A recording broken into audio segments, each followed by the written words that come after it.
Yes, we're all there for an education, but a brother gotta eat in the process. Be strong.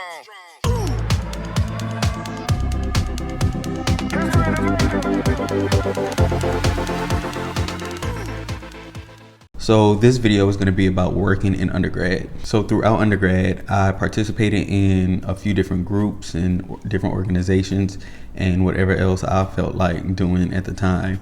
But also in the midst of all of that, I worked 3 jobs at the same time. And I knew people who worked more, which is crazy. Mind you, I only had one of my jobs for 2 years, and the other 2 I added on in my senior year. So yeah, so my last year of college, it was like real crazy. So the 3 positions I held was a laboratory technician in my university's biology and physiology labs. I was a physical therapy technician and a medical scribe. You may be wondering, why did I do that to myself?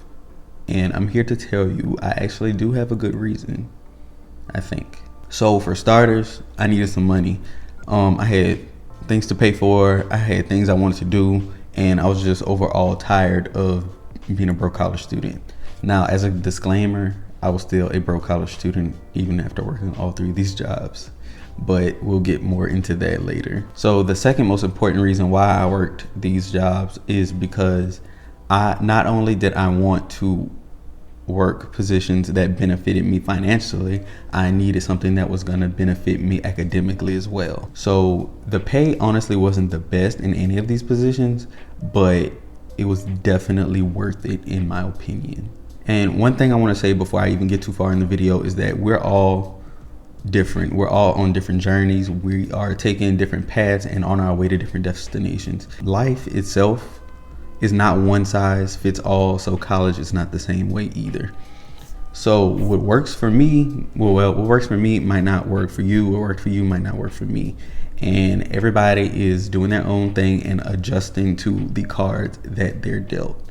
So I'm just going off of my particular situation, and you have to remember that you need to adjust accordingly to what you need and what you want, and just like I said, what cards you are dealt. I'm gonna give like a brief semi-detailed description of each job position I did. So for my first job, it was a laboratory technician. I started this position in late August, early September of 2018, and I worked this position until I graduated, so about 2 years. So this was a student worker position that I got, and I'm really glad I got it. I was actually originally working in speech pathology at the end of my freshman year, and then I didn't get work study again until my junior year. And when I got it, I requested to move to biology because that was my department. So I wanted to work more in my major, get more hands-on experience and, get to know the staff a bit better also. I would say this was probably one of my favorite jobs for different reasons. It was actually, this position was actually kind of solitary. So most of the things I did on my own, like by myself. So I would be instructed to make some media or something because there was a microbiology class that needed some agar, some type of agar plates or whatever. So they'll be like, make this many agar plates. That's what I did. And or I would, just wash all the test tubes. I would check all the microscopes. I would check microscopes in and out for students. They needed them, and it was just different things. The worst part about the job was that funding was not guaranteed. So it was a work study position which goes through financial aid, and you are not always guaranteed to get work study. So like I said, I got it in freshman year when I was working in speech path, then I didn't get it again until my junior year. And actually I only had it again my junior year. And my second part, which was my senior year, my second year working there, I was not getting paid, so I was just volunteering. And I know how all of that sounds, but it was actually really, really worth it. And I'm glad I stuck with it because I use those skills today. So working this position, I learned a few different things. Aseptic technique I got to perfect.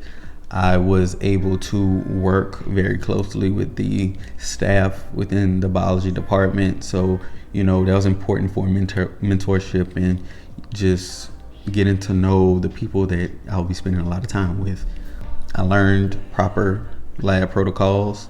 I was able to apply what I was learning in class in books and actually physically do it more, and of course with my science class, a lot of my science classes, we had labs, but I was just getting extra help and extra experience pretty much.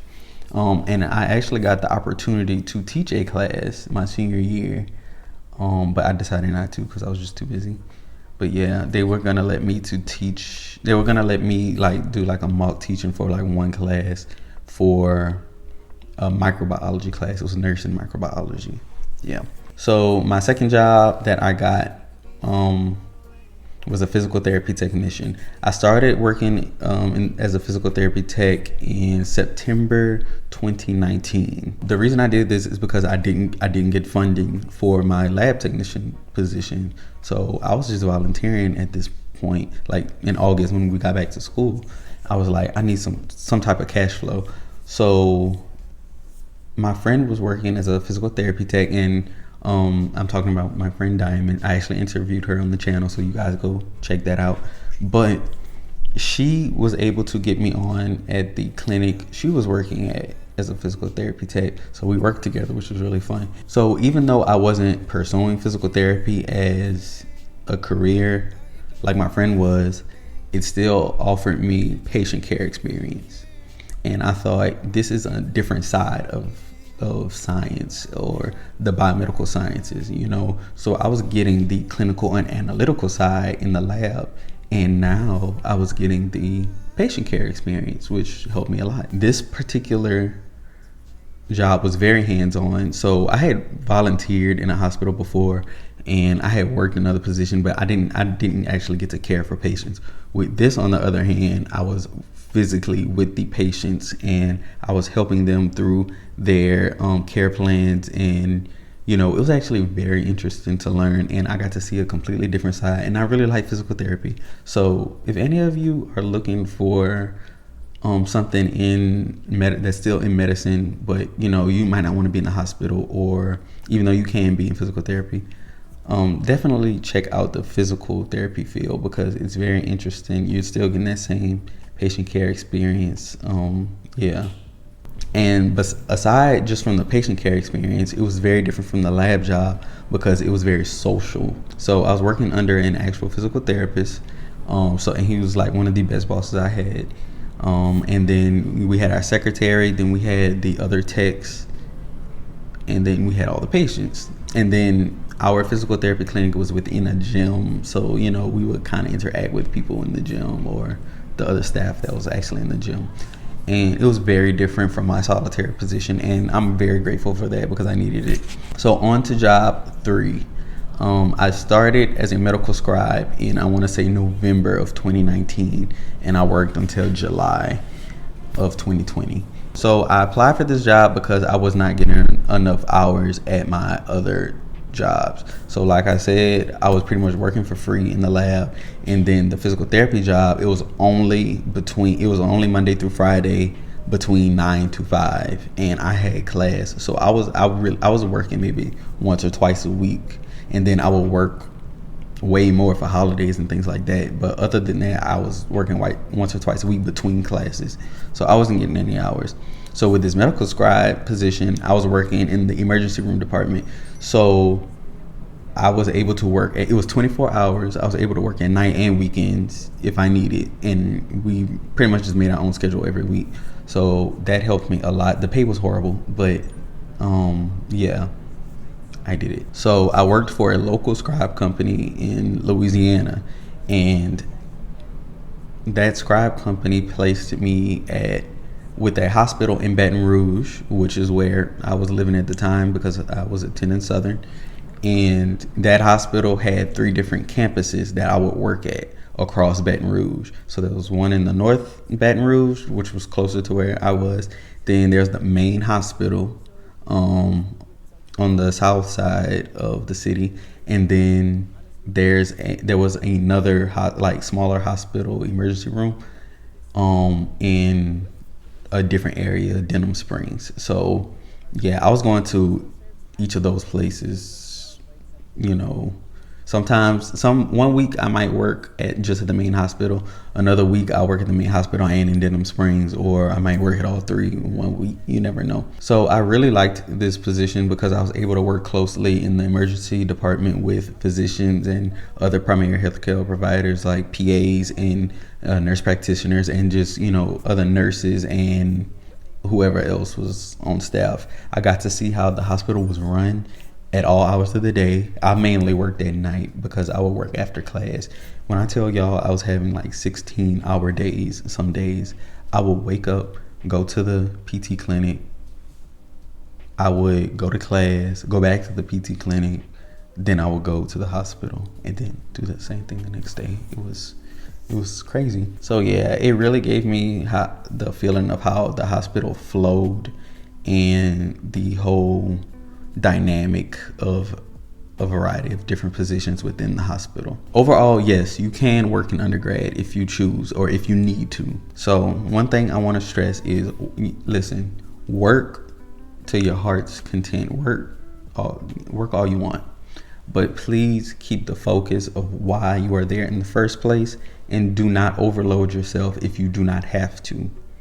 Okay, that's the key. If you do not have to, do not at all. University and all the courses and just everything that comes with university can be challenging. So it's important that you learn yourself and how you work, and you know, learn your stress points, learn your weak points, and do not overwork yourself. It's important that you learn yourself and what will help you reach a level of success that you desire, but in a healthy way. And I know some days you might have to pull an all-nighter, or, you know, you might have finals coming up or some big exam or presentation, and you're working, you know, a few days in a row, just things like that.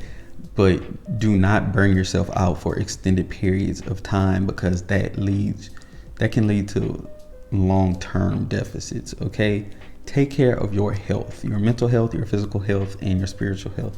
Just take care of yourself, and I guarantee everything will fall into place. Kind of like what I said earlier, one thing college will show you is that everyone there is from just different backgrounds and different situations, but we're all here to learn. Okay, we're all here to try and make something better. So one person might want to work just because, or just to get some extra experience. One person might not have a choice but to work. You know, you never know what another person is going through, and they don't know what you're going through. And we all just need to be kind to ourselves and those around us. So we are all on separate journeys. So don't compare yourself to what you presume another person's life is like, because that's not always the case. You know, the best thing you can do is really focus on yourself, be kind to yourself, and also be kind to others. Please use your undergraduate time to get the education you are there to get, but make it a point, make it a concern to enjoy yourself. Okay, make smart decisions, but don't be consumed by the grind all the time, because my personal belief, life should not be that way. Enjoy yourself. We only have a limited time in undergrad and a limited time in life in general. So you need to find that balance that allows you to reach your goals and enjoy your goals as well. If I could go back in undergrad, of course there are things I would do differently, but none of that matters. You know, I learned, and I can take what I learned and apply them to my future journey and to what I want to do now, and, you know, whatever else I decide to do. Good luck to all you amazing scholars and future professionals. I know it can get hard, but you are not alone. You have people in your corner. I'm in your corner, and you will make it through this long journey and make it to where you want to be. I'm glad we got to talk, and take care until next time.